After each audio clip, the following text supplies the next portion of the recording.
ঈদের ৩ দিন বাকি থাকলেও উত্তাপ ছড়াতে শুরু করেছে মাংসের বাজারে। সব ধরনের মুরগির দাম বেড়েছে কেজিতে ৫০ টাকা, আর গরুর মাংস বিক্রি হচ্ছে ৮৫০ টাকা পর্যন্ত।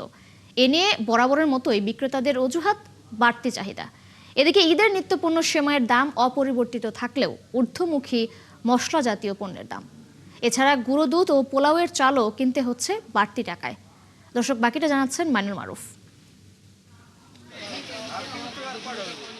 ঈদ ঘিরে নিত্যপণ্যের বাজারে কেনাকাটায় ব্যস্ত নগরবাসী। তবে উৎসবকে কেন্দ্র করে পণ্যের দাম বৃদ্ধির চিরায়তরূপ পিছু ছাড়েনি এবারও। ফলে দীর্ঘ সময় ধরে চলা মূল্যস্ফীতির বাজারে আরও চাপে পড়েছেন নিম্ন ও মধ্যবিত্তরা। এবারের ঈদের আগে সবচেয়ে বেশি ভোগাচ্ছে মাংসের বাজার, কারণ মাসের ব্যবধানে কেজিতে ৫০ টাকা পর্যন্ত বেড়েছে মুরগির দাম। যেমন রমজান শুরুর আগে ১৭০ টাকায় বিক্রি হওয়া প্রতি কেজি ব্রয়লারের দর উঠেছে ২২০ টাকা পর্যন্ত। সর্বোচ্চ ৩০০ টাকায় বিক্রি হওয়া সোনালী মুরগি ৩৫০, আর দেশি মুরগির দাম ঠেকেছে ৬০০ টাকায়। এছাড়া বাজার ভেদে গরুর মাংস বিক্রি হচ্ছে ৮৫০ টাকা পর্যন্ত।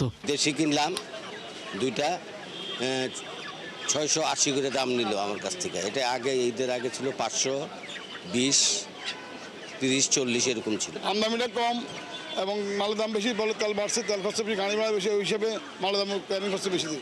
সবারই তো লিমিটেড টাকা, মানে হিসাবের টাকা। ওটা যখন দাম বেড়ে যায় তখন একটু বেশি দিতে হয়, সব কিছুতে বাজেট বেশি হয়, তখন তো একটু ম্যানেজ করে চলতে হয়। ঈদে বাড়তি চাহিদা থাকে সেমাই, গুঁড়ো দুধ আর পোলাওয়ের চালের। তবে এবছর সেমাইয়ের দাম না বাড়লেও কেজিতে ৩০ টাকা পর্যন্ত বাড়তি গুনতে হচ্ছে সুগন্ধি চালে। এছাড়া প্রতি কেজি গুঁড়ো দুধের দাম বেড়েছে ১২০ টাকা পর্যন্ত।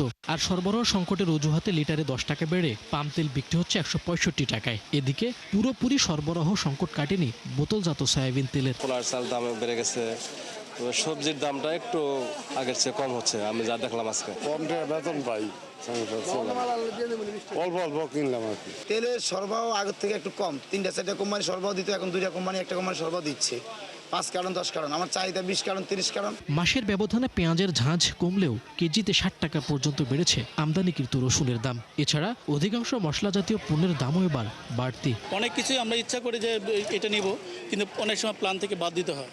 সো ওইভাবেই ঠিক চলতে হয় আসলে। বাচ্চা কাচ্চা যেটা চাই এটা কিনতে চাইলে অনেক টাইমে পারতেছি না, কষ্ট হয়। টিসিবির তালিকায় থাকা ৫৮টি পণ্যের মধ্যে মাসের ব্যবধানে দাম বেড়েছে ২১টির, আর অপরিবর্তিত আছে বেশিরভাগ। মইনুল হাসান, ৭১, ঢাকা।